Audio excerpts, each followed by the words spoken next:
Hey guys, I got a ton of great comments for my last video on the industrial and multifamily video. So me and my team, we picked out 5, 6, 7 questions and we're gonna run through them. So let's take James' question.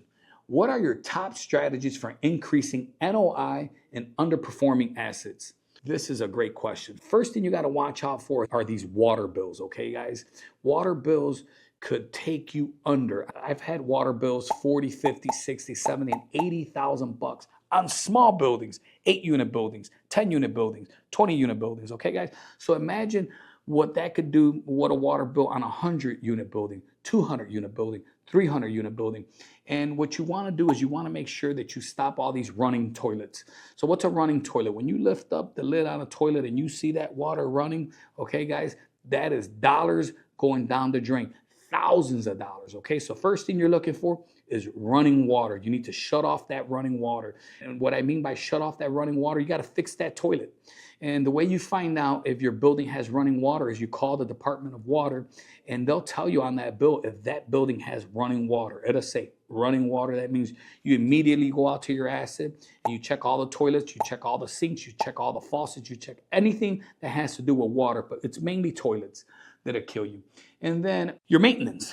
So once you get tenants in your property, you have to make sure that you give white glove maintenance. And what does that mean? If you go into a unit and a tenant is asking you for A, B, and C, you give them A, B, and C and throw D and E in there, okay guys? And these are the things that people will always appreciate is you over deliver. And keep in mind that these are your tenants' homes. This is where they live. You want to make sure that you always make them feel like it's their home and that you're not a business relationship, but we're a family. My building's your home, and whatever I can do to take care of you and make you happy, I will. All within reason, obviously. So maintenance is key because what happens is if that building becomes a revolving door, you're going to lose a ton of money, okay, guys? You don't want that building to become a revolving door. You don't need 18, 20 families moving out every year. And then it takes you 3, 4 months to occupy it, and then they move out the next year. And you just got this revolving door. You're not going to make any money, okay, guys? You want to be able, on the electrical side, I love these sensors. I love putting sensors on all the common areas, and I love putting sensors on the back porches, and I love putting these sensors, and this has cut my electrical bill about 90%, okay, guys? And just think about it. You got the back section of your building all lit up, okay? Anywhere between 8 to 10 hours just lit up, okay? Now you put it on a sensor, and how does that work? You open a door, it reads, that whole tier turns on, okay, guys?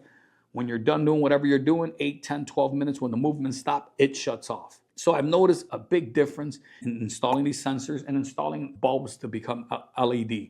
So that's another thing that I've done that really works. And then to keep my maintenance costs down, one of the key things for me is before a tenant moves into my unit, I do a home visit. I think I talked about this in my earlier video. A home visit's key. I pick up the phone and I let the potential tenant know that one of my main requirements before I show the unit is for them to understand that I do a home visit of their current unit. And what that means to me is that before anyone moves into my building, I know what they live like. I know if they're destructive. I know if they're not destructive. I know if they're going to turn the unit into a home or if they're going to turn the unit into a hangout spot. I know if the unit is going to be a drug spot.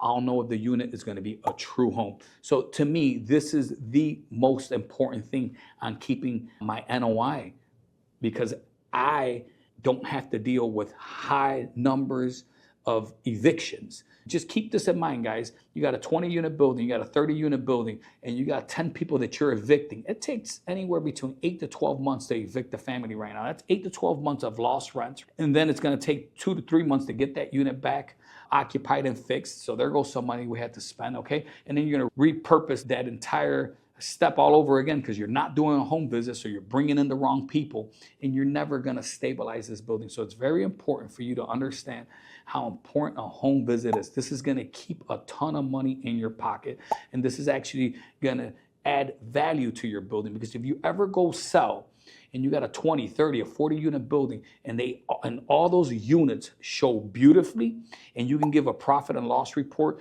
on the building showing that those tenants have been with you 5, 8, 10, 12 years, which is what my P&Ls look like, it's a beautiful story for the buyer. they're gonna wanna buy your asset. They're gonna understand it, stabilized. And the only thing that I hope for the new buyer is that they really understand the hard work that it takes on managing these properties to really satisfy these tenants so they stay with you. And you have to be able to go appeal your property taxes. This is very important, guys. So you have to see when your property is going to get reassessed, and you have to make sure that you appeal your taxes every chance that you get, because properties in Chicago get reassessed every 3 years. I don't know how it is in Florida, but I'm assuming is that every 2 to 3 years too. And these reassessments, if you're not on top of it, you can have a $4,000 tax bill go up to $40,000 within a 5-year period. And then to get that $40,000 tax bill down to $4,000 is going to be almost impossible, guys, okay?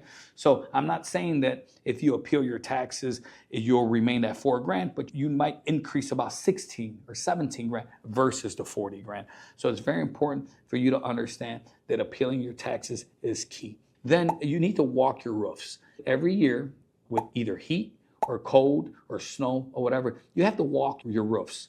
You don't want to go up to the roof when there's a leak, okay? Because when there's a leak, that means drywall has been damaged. That means we have to cut drywall out, patch, paint. It's a lot more labor. But if you go up to the roof and you check and inspect your roof and you make your repairs that you need to make, then you avoid having to cut drywall out. You avoid the extra cost and the extra damage. So that's another key thing for me. Garbage. You want to make sure that you control your garbage disposal. If you hired a garbage company and you're not putting your garbage in the garbage can, and that garbage company comes out and they pick up the garbage, they're going to charge the owner an extra fee for all the garbage that's not in the can, guys. Okay, so it's very important that you manage your tenants and you manage the garbage getting put in the garbage can. So that means that you're going out to the units, that you're inspecting the back of your buildings, making sure that tenants are taking the garbage and taking it to the garbage. And this is something that I actually bring up in my home visits. Once I go to my home visits and I sit with these tenants and I know that I like the tenant, then I give them a rundown on what's important to me and my units. And that's one of the things that I bring up. Lots of people in Chicago have the bad habit of taking their garbage bag, tying it up, opening the back door, placing it on the back porch. And you get these things called rats this big, and they come bust these bags open and they eat, and sooner or later they'll get into the building, guys, okay? So another thing of how do you keep your NOI right? You manage your building correctly. You let these tenants know, hey, you can't put this garbage bag out here. And the second or third time you see a tenant with a garbage bag out in the back, you give them a 5-day notice. Here you go. I'm no longer interested in having a relationship with you. And tenants will respect you for that because they understand that you really care about your building. Some would argue with you. You don't want to argue back with them. Just give them their notice. They'll calm down. I haven't had to evict anyone for putting the garbage in the back porches, but I've probably given out over 100 5-day notices for that. So you'd be surprised the power of a 5-day notice when someone really understands that you're no longer interested in their rent. You prefer for them to leave because they don't get the rules. They're going to give me a bigger headache if they don't put their garbage in the garbage can. If you find value on any information that I just gave you, please leave me a comment. I enjoy answering your questions. So anything that you guys have in mind, send me a comment. If you like what I'm giving you, smash the like button and subscribe.